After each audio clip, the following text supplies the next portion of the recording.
Hello everyone, कैसे हैं आप सभी। स्वागत है आप सभी का आपके अपने यूट्यूब चैनल बीरे स्टडी पॉइंट पर। तो अगर आप एसओएल यानी स्कूल ऑफ ओपन लर्निंग के स्टूडेंट हो, चाहे आप फर्स्ट सेमेस्टर में हो, थर्ड सेमेस्टर में, फिफ्थ सेमेस्टर में या फिर सेवन्थ सेमेस्टर में हो, अगर आपके मन में भी टेंशन चल रही है कि बैक आई तो क्या करें, अब्सेंट हो गए हो तो क्या होगा, पेपर छूट गया है तो फिर क्या करें, फेल हो गए हो तो डिग्री रुक जाएगी क्या, दोबारा एग्ज़ाम दे पाएंगे या नहीं, एग्ज़ाम कब होंगे, फॉर्म कब भरना पड़ेगा, फीस कितनी लगेगी। तो दोस्तों बिल्कुल घबराने की ज़रूरत नहीं है, क्योंकि इस वीडियो में मैं आपके सारे के सारे डाउट्स को स्टेप बाय स्टेप पूरी क्लियरिटी के साथ क्लियर करने वाला हूँ। इसीलिए वीडियो को एंड तक जरूर देखना, वरना आधी इन्फॉर्मेशन आपको कंफ्यूज कर सकती है और टेंशन को और बढ़ा सकती है। सो आई रिक्वेस्ट यू वीडियो को कंप्लीट देखिएगा, जिससे कि आपके सारे के सारे डाउट्स क्लियर हो सकें।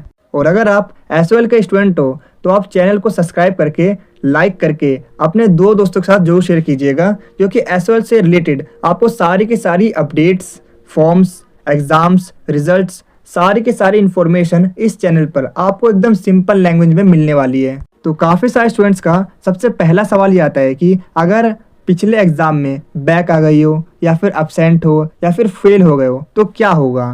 तो मान लो कि आप फर्स्ट सेमेस्टर में हो और अगर किसी स्टूडेंट्स का किसी एक सब्जेक्ट में बैक आ जाता है या फिर वो उस एग्ज़ाम को किसी रीज़न की वजह से नहीं दे पाता, उसकी अब्सेंट लग जाती है या फिर पेपर छूट जाता है लेट आने की वजह से, या फिर वो उस एग्ज़ाम में फेल हो जाता है, तो क्या डिग्री ख़त्म, मतलब क्या पूरा साल ख़राब हो गया। तो मैं आपको बता दूं कि ऐसा कुछ भी नहीं है। एसओएल में आपको दोबारा री एग्ज़ाम देने का मौका मिलता है, जिससे कि आप अपने पुराने जो बैक पेपर हैं उसे क्लियर कर सको। तो मैं आपको बता दूं कि आप अपने उस सब्जेक्ट को नेक्स्ट ऑड सेमेस्टर के साथ दे सकते हो। अगर सिंपल लैंग्वेज में बताऊं तो फर्स्ट सेमेस्टर का पेपर आप थर्ड सेमेस्टर के साथ दे सकते हो, और थर्ड सेमेस्टर का आपका जो पेपर है वो आप फिफ्थ सेमेस्टर के साथ दे सकते हो। और इसके अलावा अगर आपका फिफ्थ सेमेस्टर का पेपर है तो आप उसे सेवन्थ सेमेस्टर में दे सकते हो, यानी आपका जो ईयर है वो वेस्ट नहीं होगा। तो ठीक इसी तरीके से अगर आपका इवेंट सेमेस्टर में बैक आती है तो आप नेक्स्ट सेमेस्टर में यानी नेक्स्ट इवेंट सेमेस्टर में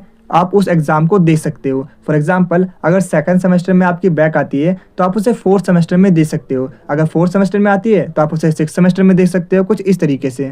तो अब काफ़ी सारे स्टूडेंट का ये सवाल आता है, अगर सेवन्थ सेमेस्टर में बैक आ जाए तो फिर क्या होगा। ये एक बहुत बड़ा डाउट है। मतलब अगर किसी स्टूडेंट की सेवन्थ सेमेस्टर में बैक आ जाए या फिर अब्सेंट हो जाए तो वो एग्ज़ाम कब देगा। तो ऐसे केस में आपका सेमेस्टर दोबारा कंडक्ट होगा, तब एग्ज़ाम देने का मौका मिलता है। एसओएल में ये सिचुएशन मैनेजेबल है, पैनिक होने की कोई बात नहीं है इसमें। तो इसके बाद चलिए हम बात करते हैं कि एसओएल में एग्ज़ाम्स कब होते हैं। तो जनरली एसओएल के जो एग्ज़ाम्स हैं वो दिसंबर से जनवरी के आसपास होते हैं। मतलब मैं आपको बता दूं कि अगर आपकी फर्स्ट, थर्ड या फिफ्थ सेमेस्टर में बैक आई है तो आपके जो एग्ज़ाम होते हैं वो जनरली दिसंबर से जनवरी के आसपास होते हैं, नेक्स्ट ईयर में कंडक्ट कराए जाते हैं। लेकिन ये जो डेट्स हैं वो थोड़ी सी चेंज हो सकती है, इसीलिए ऑफिशियल नोटिफिकेशन पर नज़र रखना बहुत ही ज़्यादा ज़रूरी है। तो अब इसमें काफ़ी सारे स्टूडेंट्स ये गलती करते हैं कि वो नोटिफिकेशंस को मिस कर देते हैं, फॉर्म भरना मिस कर देते हैं, अटैम्प्ट मिस कर देते हैं, जिसकी वजह से उनका एक्स्ट्रा टाइम लगता है। इसीलिए अपडेट्स को फॉलो करना काफ़ी ज़्यादा इम्पोर्टेंट है।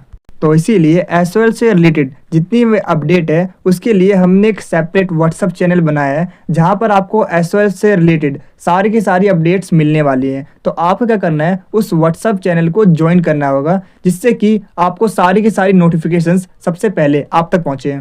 अगर आपको ये वीडियो अच्छी लग रही है तो आप इसे लाइक, शेयर और कमेंट जरूर करें, क्योंकि जब आप लाइक करते हो तो हमें मोटिवेशन मिलता है ऐसी और बहुत सी वीडियोज़ बनाने के लिए। और जब आप वीडियो को शेयर करते हो तो जैसा कि आपको पता ही होगा, नॉलेज बांटने से बढ़ती है। और जब आप हमारी वीडियो पर कमेंट करते हो तो हमें ये पता चलता है कि हम अपनी वीडियो में और क्या इम्प्रूव कर सकते हैं। और मैं आपको बता दूं कि 5 मिनट की वीडियो को बनाने में काफ़ी मेहनत और 1 से 2 घंटे का समय लगता है। तो आप हमारी वीडियो को लाइक, शेयर और कमेंट जरूर करें, ताकि हम आपके लिए ऐसी ही और वीडियोज़ को ला सकें। और कमेंट में ये ज़रूर बताना कि आपको नेक्स्ट वीडियो किस टॉपिक पर चाहिए।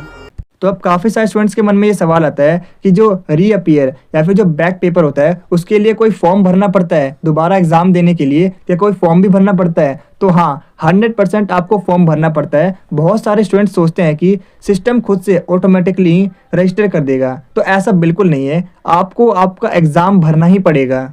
मतलब आपको आपके एग्ज़ाम फॉर्म भरने कंपलसरी है। अगर आपने एग्ज़ाम फॉर्म को फिल नहीं किया तो आप उस एग्ज़ाम को नहीं दे पाओगे। इस फॉर्म को आप कुछ भी कह सकते हो, जैसे एग्ज़ाम फॉर्म या फिर रीअपियर एग्ज़ाम फॉर्म या फिर ईआर फॉर्म या फिर रजिस्ट्रेशन फॉर्म। ये तो अब सवाल ये आता है कि फॉर्म कब निकलते हैं और आप उसे कब भर सकते हो। तो मैं आपको बताना चाहूँगा कि मोस्टली सितंबर से नवंबर के बीच में फॉर्म खुलते हैं और इसी टाइम के बीच आपको फॉर्म को फिल करना होता है। लास्ट डेट का इंतज़ार मत कीजिएगा, रिस्क मत लीजिएगा। जैसे ही फॉर्म आए हम आपको अपडेट दे देंगे और आप जल्द से जल्द उस फॉर्म को भर दीजिएगा। तो इसके बाद चलिए हम बात करते हैं कि री एग्ज़ाम के लिए क्या आपको कोई पेमेंट करनी होती है। आप देख रहे हैं मेरा चैनल बीरे स्टडी पॉइंट, और अगर अभी तक आपने मेरे चैनल को सब्सक्राइब नहीं किया है तो सब्सक्राइब करके बेल आइकन को जरूर प्रेस करना, ताकि मेरे चैनल पे आने वाली सभी वीडियो का नोटिफिकेशन सबसे पहले आप तक पहुंचे। तो चलिए अब वीडियो में आगे बढ़ते हैं। तो हाँ, बिल्कुल आपको पेमेंट करनी होती है। जिस भी सब्जेक्ट में आपकी बैक आई है या फिर आप अपसेंट हो और आप उस एग्ज़ाम को दोबारा देना चाहते हो तो उसके लिए आपको फ़ीस की पेमेंट करनी होती है। अगर करंट पैटर्न के हिसाब से मैं आपको बताऊं तो इसमें 400 रुपये पर सब्जेक्ट होता है। अगर 2 सब्जेक्ट है तो आपको 800 रुपये की पेमेंट करनी होगी। अगर 3 सब्जेक्ट में बैक आई है तो आपको 1200 रुपये की पेमेंट करनी होगी। और ये मैं आपको करंट पैटर्न के हिसाब से बता रहा हूँ। अगर फ्यूचर में कोई चेंजेस होते हैं, अगर अमाउंट में कुछ चेंजेस होते हैं तो वो आपको हमारे व्हाट्सएप चैनल पे अपडेट मिल जाएगी। तो इसके बाद जो सबसे बड़ा सवाल आता है वो आता है कि क्या डिग्री पर इसका कोई इफ़ेक्ट पड़ेगा? जो आपने री एग्ज़ाम दिए हैं क्या उससे आपकी डिग्री ख़राब हो सकती है? तो मैं आपको बताना चाहूँगा कि अगर आपकी डिग्री 4 साल की है और आप उसे 4 साल के अंदर ही कंप्लीट कर लेते हो तो इससे कोई इशू नहीं है। और अगर आपकी डिग्री 3 साल वाली है और अगर आप उसे 3 साल के अंदर ही कंप्लीट कर लेते हो तो भी कोई इशू नहीं है। लेकिन अगर आप 4 साल की डिग्री को 5 साल में या फिर 6 साल में कंप्लीट करते हो तो डिग्री पर सेशन या ड्यूरेशन एक्स्ट्रा शो कर सकता है। बस इतना सा इम्पैक्ट पड़ता है। मार्कशीट वैलिड रहती है, डिग्री पर कोई भी फ़र्क नहीं पड़ता, डिग्री भी वैलिड रहती है आपकी। अगर आपको ये वीडियो अच्छी लग रही है तो आप इसे लाइक, शेयर और कमेंट ज़रूर करें, क्योंकि जब आप लाइक करते हो तो हमें मोटिवेशन मिलता है ऐसी और बहुत सी वीडियोस बनाने के लिए। और जब आप वीडियो को शेयर करते हो तो जैसा कि आपको पता ही होगा, नॉलेज बांटने से बढ़ती है। और जब आप हमारी वीडियो पर कमेंट करते हो तो हमें ये पता चलता है कि हम अपनी वीडियो में और क्या इम्प्रूव कर सकते हैं। और मैं आपको बता दूं कि 5 मिनट की वीडियो को बनाने में काफ़ी मेहनत और 1 से 2 घंटे का समय लगता है। तो आप हमारी वीडियो को लाइक, शेयर और कमेंट जरूर करें, ताकि हम आपके लिए ऐसी ही और वीडियोस को ला सकें। और कमेंट में ये जरूर बताना कि आपको नेक्स्ट वीडियो किस टॉपिक पर चाहिए।